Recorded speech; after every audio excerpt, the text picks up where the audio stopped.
Assalamualaikum warahmatullahi wabarakatuh.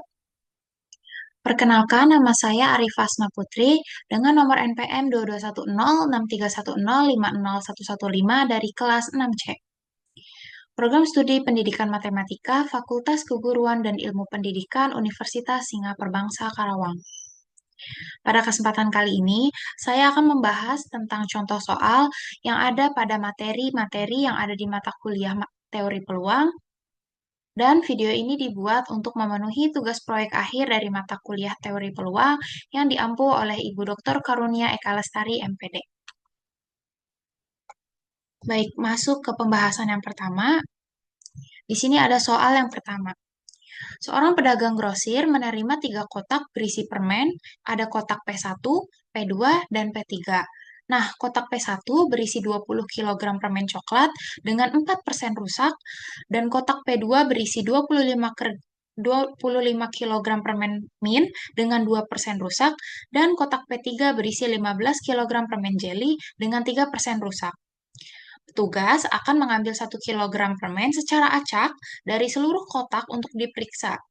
Nah, berapakah peluang bahwa 1 kg permen tersebut semuanya rusak? Masuk ke cara penyelesaiannya, di sini kita ketahui bahwa kotak yang pertama atau kotak P1 itu 20 kg permen dengan 4% permen yang rusak. Di mana kalau 4% rusak itu dari 20 kg yaitu menghasilkan 0,8. Untuk kotak 2 atau kotak P2 berisikan 25 kg permen dan juga ada 2% permen yang rusak. Di sini dikalikan kalau misalkan 2% permen yang rusak dari 25 kg permen itu sebanyak 0,5. Dan kotak P3 sebanyak 15 kg permen yang di dalamnya juga terdapat 3% permen yang rusak. Di sini dikalikan juga 3% permen yang rusak dari 15% kilogram permen itu sebanyak 0,45. Nah, di sini di total berat semua permen di mana dari kotak P1, P2, dan P3 ini 20 ditambah 25 ditambah 15 sama dengan 60 kg permen. Itu untuk total semua berat permen yang ada. Kemudian di sini dijumlahkan total berat permen yang rusak 0,8 ditambah 0,5 ditambah 0,45 sama dengan 1,75. Nah, dari permasalahan ini, di sini kita dapat menggunakan distribusi hipergeometri yang rumusnya itu H, N, M, N, terus dalam kurung M kecil. Nah, pada kasus kali ini, eh, kita dapat menggunakan distribusi hipergeometri, di mana rumusnya di sini ada H, M besar, N kecil, dan dalam kurung kurawal M kecil sama dengan kombinasi dari M besar dan M kecil, kombinasi dari N besar dikurangi M besar, eh, N kecil dikurang M kecil per kombinasi dari N besar dan N kecil. Nah, di sini di mana kita ketahui bahwa N besarnya itu 60 kg, M besarnya itu 1,75 kg, N kecilnya itu 1 kg, dan M kecilnya itu 1 kg. Nah, dari apa yang kita ketahui di sini, kita substitusikan kepada eh, rumus yang di sini, rumus distribusi hipergeometri menjadi H 60, 1,75, 1, dan 1.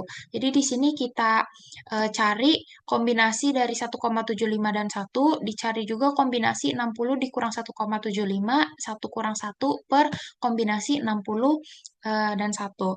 Nah, di sini kan angkanya itu koma. Jadi, karena M ini merupakan bilangan desimal, di mana M itu 1,75, dan di distribusi hipergeometri itu kurang cocok digunakan ternyata kalau angkanya itu desimal, kecuali angkanya ini dibulatkan. Maka dengan begitu, kasus ini, di mana si M-nya itu angka desimal, cocok eh, kalau menggunakan proporsi langsung, di mana peluangnya itu total berat permen yang rusak dibagi total berat permen semuanya. Kan tadi total berat permen yang rusak itu 1,75. Terus total berat permen semuanya itu ada 60. Jadi 1,75 per 60 sama dengan 0,0292. Nah, jadi peluang mendapat 1 kilogram permen yang rusak adalah 0,292 kilogram. Nah, lanjut ke soal yang kedua. Tadi kan membahas tentang distribusi hipergeometri, tapi dari kasus yang sudah disediakan, angkanya itu kurang cocok kalau diimplementasikan ke dalam rumus yang ada. Nah, di soal kedua ini, eh, saya mengambil kasus yang angkanya bulat. Jadi, kita bisa mengimplementasikan kasus ini ke dalam distribusi hipergeometri. Di sini soal kedua tertera, seorang pengusaha ikan mengirimkan 3 wadah ikan ke pasar di mana ada wadah W1, W2, dan W3. Nah, wadah W1 ini berisi 50 kilogram ikan salmon dengan 2% ikannya itu tidak segar. Dan wadah W2 berisi 33 kilogram ikan tuna dengan 3% ikan tuna itu tidak segar. Dan terakhir, untuk wadah 3, W3 berisi 20 kilogram ikan kakap dengan 5% ikan tersebut tidak segar.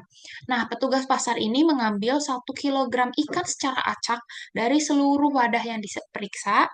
Di sini pertanyaannya, berapakah peluang bahwa 1 kilogram ikan tersebut semuanya itu tidak segar? Nah, masuk ke dalam penyelesaiannya, di mana di sini yang kita ketahui, di wadah pertama atau W1 itu terdapat 50 kilogram ikan dan 2%-nya tidak segar. Nah, kemudian di sini kita dapat hitung 2% ikan tidak segar dari 50 kilogram ikan ini tuh sebanyak apa? Jadi 0,02 dikali 50 sama dengan 1 kilogram.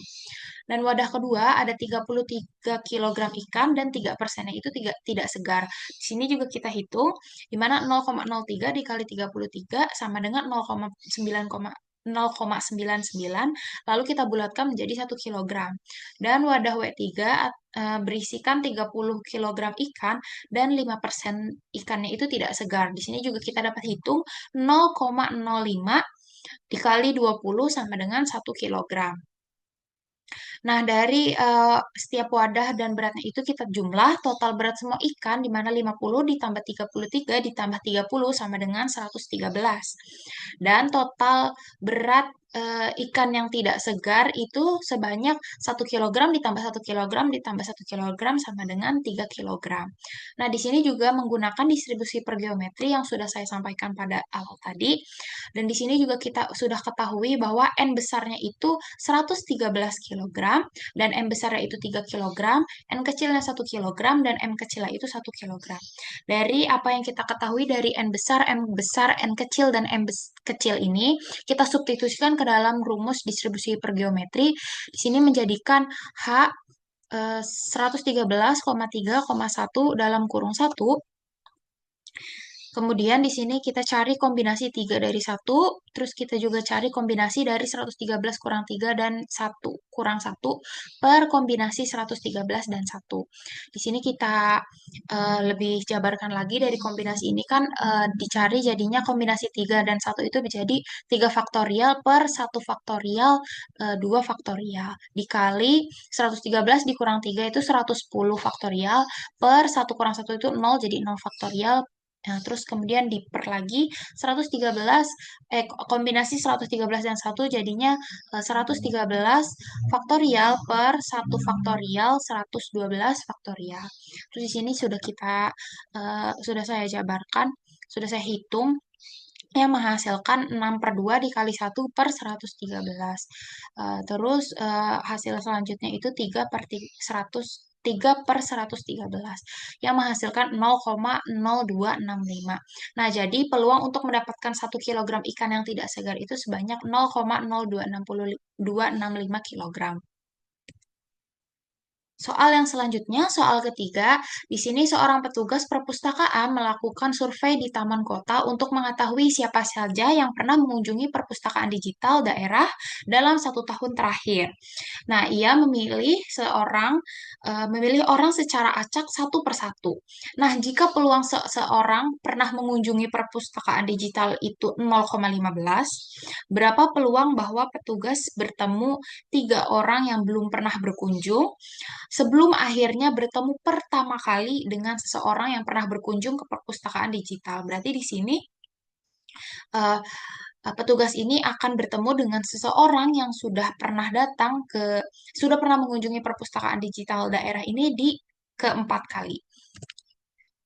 Nah, untuk masuk ke cara penyelesaiannya, kasus seperti itu bisa kita selesaikan menggunakan distribusi geometri, di mana rumusnya ini P, X sama dengan K sama dengan 1 - P pangkat K -1 dikali P. Ya, di mana yang kita ketahui P-nya itu 0,15 atau peluangnya peluang yang sudah pernah datang. Nah, terus di sini kita ada lagi 1 - P yaitu 0,85 dan K-nya itu 4 di mana keberhasilan pertamanya itu terjadi di eh, perkal- eh, di keempat kali percobaan. Di sini kita substitusikan apa yang sudah kita ketahui ke dalam rumus, di mana eh, 4 P X sama dengan 4 sama dengan, terus di sini kita substitusikan 1 min P-nya itu 0,85 pangkat 4 -1 karena K-nya itu 4, terus dikali 0,15 yaitu P-nya. Sama dengan di sini jadinya 0,85 pangkat 3 dikali 0,15. Terus di sini sudah saya hitung 0,85 pangkat 3 itu menghasilkan 0,614125. Lalu kita kalikan jangan lupa dengan 0,15 yang menghasilkan 0,0921185. Lalu kita bulatkan, kita ambil 4 angka di belakang koma menjadi 0,0921. Nah, jadi peluang petugas bertemu dengan seseorang di mana tiga orang sebelumnya dia sudah pernah temui, tapi dia belum pernah berkunjung sekalipun ke perpustakaan digital dan akhirnya bertemu dengan orang pertama kali di percobaan keempat, yaitu sebesar 0,0921. Nah, lanjut untuk soal keempat, seorang pemancing melempar kail ke sungai dan peluang dia mendapat ikan setiap kali melempar adalah 0,2. Pertanyaannya, berapa peluang pemancing ini mendapatkan ikan untuk pertama kalinya pada lemparan keempat untuk setelah 3 lemparan tanpa ikan? Sama kasusnya seperti yang tadi, di sini juga kita akan mencari tahu untuk berhasil pertama kalinya di lemparan pada ke percobaan keempat, akan tetapi eh, peluangnya itu beda. Yang pertama tadi kan 0,15, di sini 0,2. Nah, jadi masuk ke penyelesaiannya, di mana di sini sama menggunakan distribusi geometri, di mana rumusnya itu P, X sama dengan K sama dengan 1 - P pangkat K -1 dikali P. Terus di sini sudah kita ketahui P-nya itu 0,2, 1 - P-nya itu 0,8, dan K-nya itu 4, yaitu keberhasilan pertamanya. Di sini kita substitusikan apa yang sudah kita ketahui ke dalam rumus. Sudah kita substitusikan P, X sama dengan 4 sama dengan 0,8 pangkat 4 -1 dikali 0,2 sama dengan 0,8 pangkat 3 dikali 0,2. Di sini sudah saya hitung 0,8 pangkat 3 itu 0,512. Jangan lupa dikali 0,2 yang menghasilkan 0,1024. Nah, jadi peluang pemancing mendapat ikan pada lemparan keempat setelah 3 kali gagal adalah 0,1024. Selanjutnya, masuk ke soal kelima, di mana seorang penembak jitu sedang berlatih menembak target dan peluang dia mengenai targetnya itu setiap tembakannya adalah 0,4. Berapa peluang bahwa penembak ini mengenai target untuk pertama kalinya pada tembakan ketiga setelah 2 tembakan sebelumnya itu meleset? Nah, masuk ke cara penyelesaiannya sama seperti 2 kasus sebelumnya. Di sini menggunakan distribusi geometri yang rumusnya sama dengan apa yang sudah saya jelaskan sebelumnya. Terus di sini juga kita sudah mengetahui apa yang kita ketahui itu dari P atau peluangnya itu 0,4, kemudian 1 - P-nya itu 0,6, dan K-nya itu 3 atau keberhasilan pertamanya itu 3. Di sini kita substitusikan ke dalam rumus, di mana P X sama dengan 3 sama dengan 0,6 pangkat 3 -1 dikali 0,4 sama dengan 0,6 pangkat 2 dikali 0,4. Di sini udah saya hitung 0,6 pangkat 2 itu 0,36 dikali 0,4 yang menghasilkan 0,144. Nah, jadi peluang penembak berhasil menembak peluru pada tembakan ketiga setelah dua kalinya sebelumnya itu gagal adalah 0,144. Masuk ke soal ke-6. Seorang arkeolog sedang menggali situs sejarah dan memiliki peluang 0,2 untuk menemukan artefak berharga pada setiap lokasi penggalian. Nah, informasi selanjutnya, jika dia melakukan penggalian pada 7 lokasi, berapa peluang bahwa dia akan menemukan artefak berharga untuk kedua kalinya tepat pada lokasi ketujuh? Jadi, kasus kali ini beda dengan sebelumnya, di mana kasus sebelumnya itu eh, untuk mendapatkan pertama kali, sedangkan di sini adalah ke N kali, dan kasus kali ini adalah untuk kedua kalinya. Nah, untuk kasus seperti ini, kita tidak menggunakan distribusi distribusi geometri seperti sebelumnya, tapi di sini kita menggunakan distribusi binomial negatif untuk peluang keberhasilan ke N kali pada percobaan ke K gitu. Jadi untuk kasus seperti ini kita menggunakan distribusi binomial negatif, tidak menggunakan distribusi eh, geometri yang seperti kasus-kasus sebelumnya yang sudah saya bahas. Di sini distribusi binomial negatif itu rumusnya B min N, P dalam kurung K, di mana kombinasi K min 1 dari K N min N, P pangkat N, 1 min P pangkat K min N, di mana K lebih besar sama dengan N, dan K eh, dari N dan K itu sama dengan N atau N plus 1 dan seterusnya. Di sini sudah kita ketahui bahwa K-nya itu 7, N-nya itu 2, dan peluangnya itu 0,2. Dan 1 min P-nya itu 1 kurang 0,2, yaitu 0,8. Di sini kita sudah tahu kan apa yang sudah kita ketahui, maka langsung disubstitusikan saja ke dalam rumusnya menjadi di sini rumus binomial negatif jadi 2,0,2 dalam kurung 7. Di sini kita akan cari kombinasi dari 7 min 1 dan 7 min 2 dikali 0,2 pangkat 2 dalam kurung 1 kurang 0,2 pangkat 7,2. Terus kita akan mencari kombinasi 6 dan 1 dikali 0,2 pangkat 2 dikali 0,8 pangkat 5. Jadi kita hitung kombinasi itu 6 faktorial per 1 faktorial, 5 faktorial dikali 0,2 dipangkatkan 2 jadi 0,04 dikali 0,8 pangkat 5.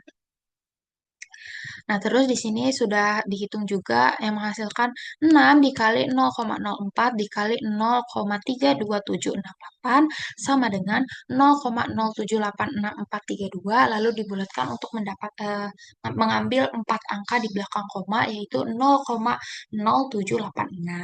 Nah, jadi peluang arkeolog menemukan artefak untuk kedua kalinya pada lokasi yang ketujuh adalah 0,0786.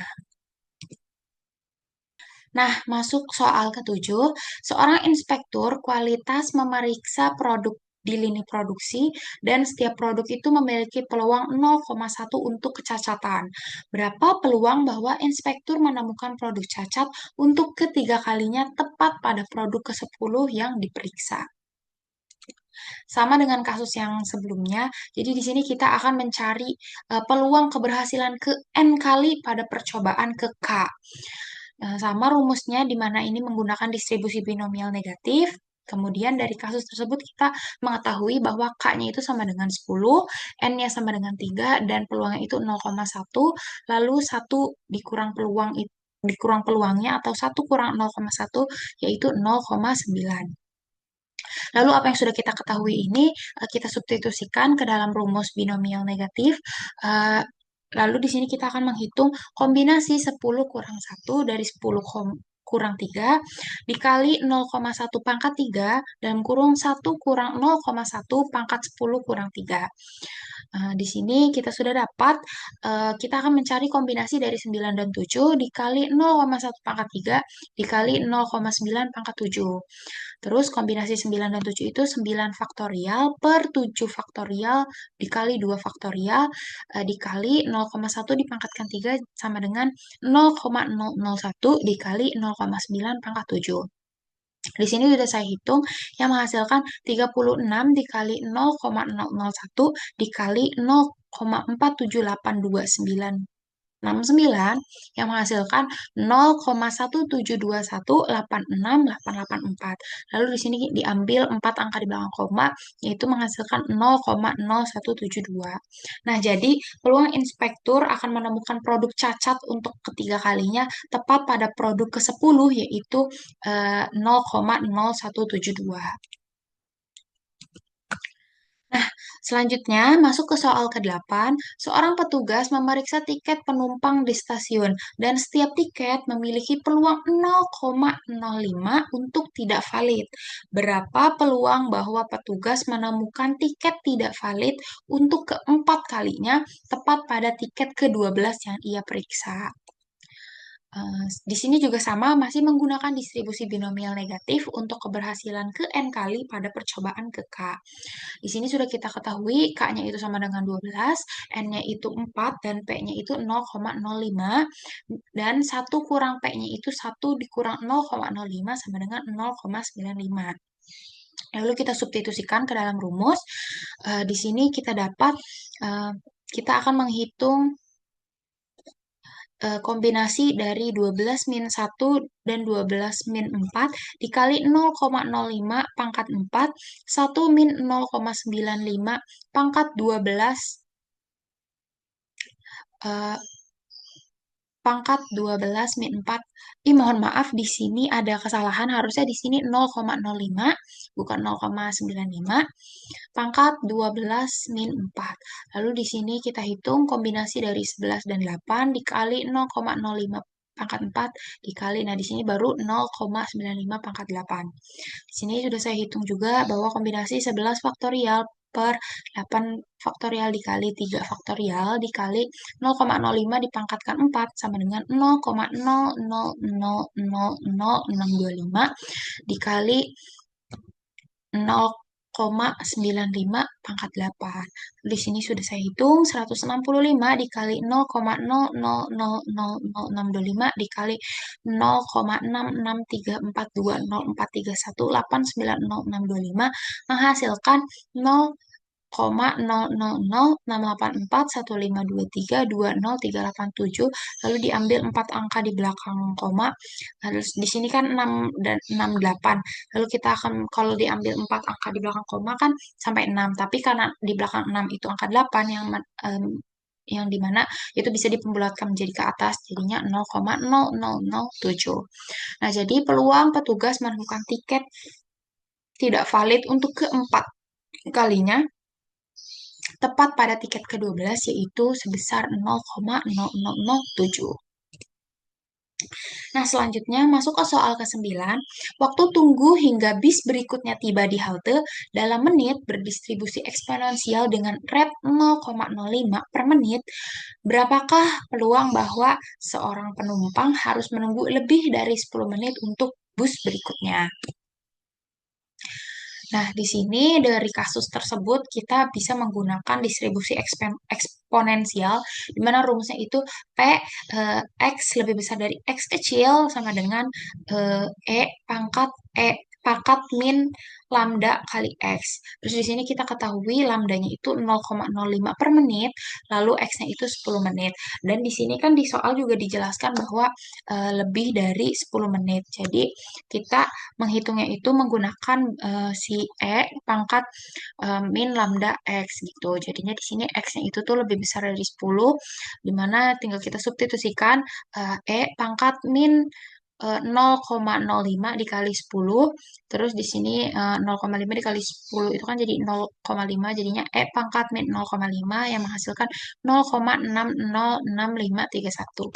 Nah, jadi peluang bahwa untuk bahwa seseorang penumpang di mana kalau dia harus menunggu lebih dari 10 menit untuk bus berikutnya adalah sebesar 0,06531. Masuk ke soal ke-10, waktu hingga kerusakan pertama sebuah mesin dalam jam dan berdistribusi eksponensial dengan rate 0,02 per jam, tentukan peluang bahwa mesin tersebut beroperasi tanpa kerusakan selama lebih dari 20 jam. Di sini penyelesaiannya sama, masih menggunakan distribusi eksponensial, di mana X-nya itu tuh lebih besar dari X besar. Lalu kita akan menggunakan rumus yang sama, di mana E pangkat min lambda X. Terus ini kita sudah tahu lambdanya itu 0,02 per jam, dan X-nya itu 20 jam. Lalu kita substitusikan, di sini jadinya E pangkat min 0,02 kali 20. Terus di sini 0,02 dikali 20 itu 0,4, jadinya E pangkat min 0,4 sama dengan 0 kali 670,320. Nah, jadi peluang bahwa mesin tersebut akan beroperasi tanpa kerusakan selama lebih dari 20 jam itu sebesar 0,670,320. Gitu. Nah, masuk ke soal ke-11, di mana waktu yang diperlukan untuk memperbaiki sebuah komputer di bengkel dalam menit berdistribusi eksponensial dengan rate 0,04 per menit, tentukan peluang bahwa perbaikan selesai dalam waktu kurang dari 12 menit. Nah, dua kasus sebelumnya itu kan di mana itu tuh selalu lebih kan waktunya. Dan di sini saya memberikan kasus di mana ini tuh uh, waktunya itu kurang gitu. Jadi di sini cara penyelesaiannya masih menggunakan distribusi eksponensial, akan tetapi di sini ada perbedaan rumus di mana kalau misalkan X itu lebih kurang dari sama dengan X kecil, di sini menggunakan rumus satu min E pangkat min lambda X gitu. Jadi di sini rumusnya ketambahan bahwa di depannya itu tuh perlu ada satu min gitu. Terus kita ketahui bahwa lambdanya itu 0,04 per menit, lalu X-nya itu 12 menit. Lalu kita substitusikan ke dalam rumus, jadi satu min E pangkat min 0,04 dikali 12, di mana kita sudah di sini saya sudah hitung 0,04 kali 12 itu 0,48, jadinya 1 min E pangkat min 0,48, kemudian 1 dikurang 0,618783, terus di sini kita kurangi 1 kurang 0,618783 menghasilkan 0,381217. Jadi peluang bahwa perbaikan selesai dalam waktu kurang dari 12 menit itu sebesar 0,381217.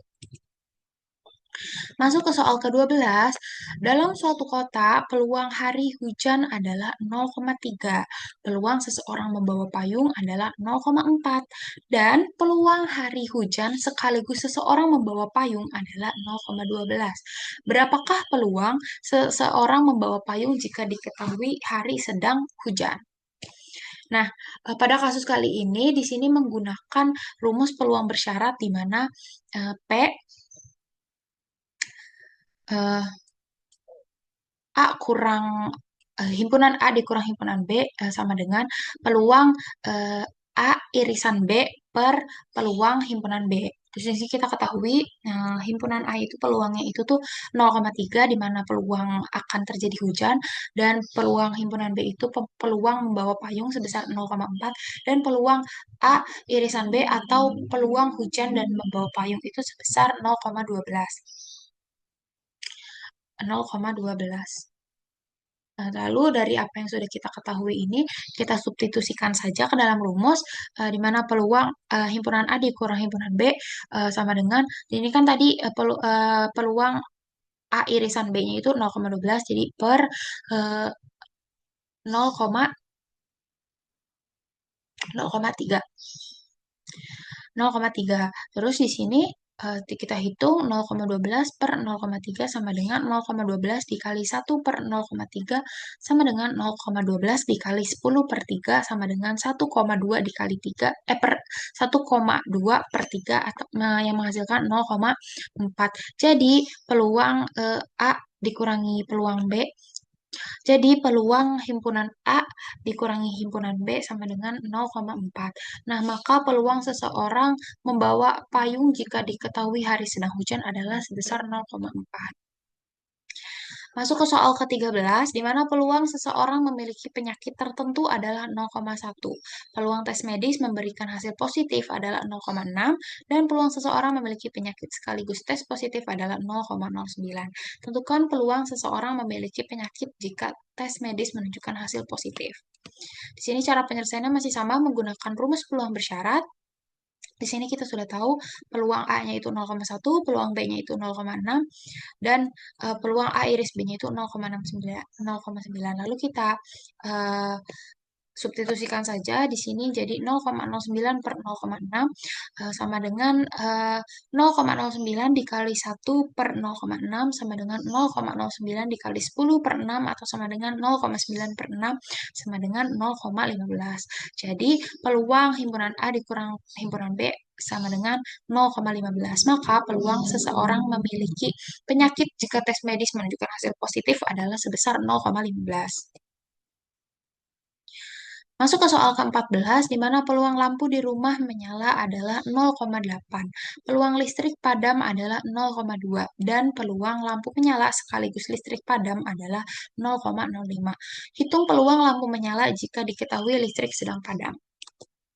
Di sini masih sama menggunakan rumus peluang bersyarat. Di sini sudah kita ketahui peluang himpunan A-nya itu 0,8, peluang B-nya itu 0,2, dan peluang A irisan B-nya itu 0,05.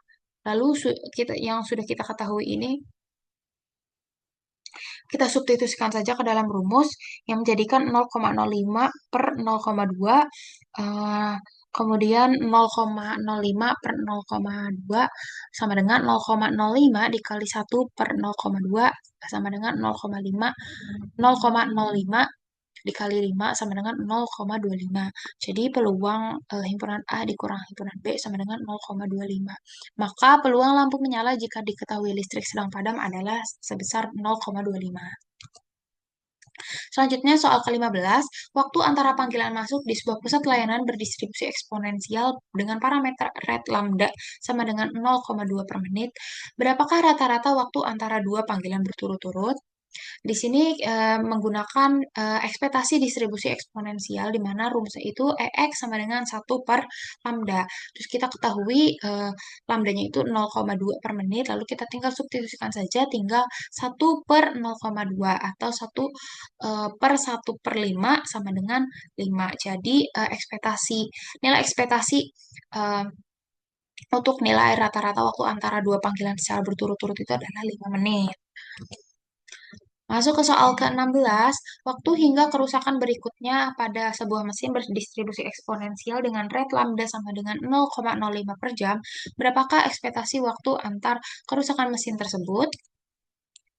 Penyelesaiannya masih sama menggunakan ekspektasi distribusi eksponensial di mana rumusnya 1 per lambda dan lambdanya ini 0,05 per jam. Lalu kita substitusikan saja ke dalam rumusnya 1 per 0,05, 1 atau 1 per 1 per 20 sama dengan 20. Jadi nilai ekspektasinya adalah 20. Di sini jadi rata-rata waktu antara kerusakan mesin adalah 20 jam. Masuk ke soal ke-17, waktu antara kedatangan bus di sebuah halte berdistribusi eksponensial dengan parameter rate lambda sama dengan 0,1 per menit. Berapakah rata-rata waktu tunggu antar kedatangan bus? Penyelesaiannya menggunakan ekspektasi distribusi eksponensial X 1 per lambda yang kita ketahui lambdanya itu 0,01 per menit, lalu kita substitusikan saja jadi 1 per 0,1 atau 1 per 1 per 10 yang menghasilkan 10. Jadi ekspektasinya itu 10. Jadi rata-rata waktu antar kedatangan bus adalah 10 menit. Dan soal ke-18, waktu yang diperlukan untuk memperbaiki sebuah mesin di sebuah bengkel berdistribusi gamma dengan parameter bentuk alfa sama dengan 2 dan parameter skala beta sama dengan 3. Berapakah variansi waktu perbaikan mesin tersebut?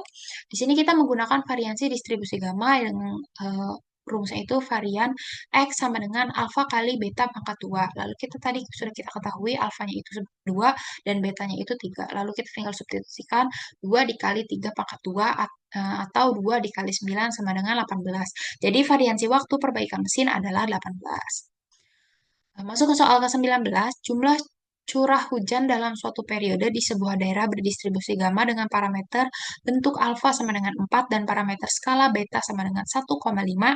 Tentukan variansi jumlah curah hujan tersebut. Di sini kita sudah tahu rumus variansi distribusi gamma itu varian X sama dengan alfa kali beta pangkat 2 dan kita sudah tahu alfanya itu 4 dan betanya itu 1,5 lalu kita tinggal substitusikan saja. Jadi 4 dikali 1,5 pangkat 2 atau 4 kali 2,25 sama dengan 9. Jadi variansi jumlah curah hujan adalah sebanyak 9.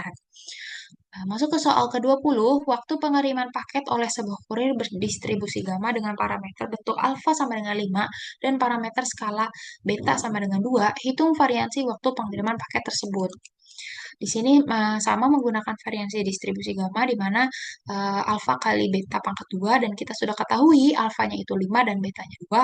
Lalu kita substitusikan ke dalam rumus yang menghasilkan 5 dikali 2 pangkat 2 atau 5 kali 4 sama dengan 20. Jadi variansi waktu pengiriman paket adalah sebanyak 20. Baik, terima kasih. Mungkin cukup sekian pembahasan soal contoh-contoh soal pada materi-materi yang ada pada mata kuliah teori peluang. Kurang lebihnya mohon maaf jika ada kesalahan baik dari penulisan, pengucapan, dan cara pengerjaan. Saya mohon maaf. Kurang lebihnya mohon maaf. Sekian, terima kasih. Wassalamualaikum warahmatullahi wabarakatuh.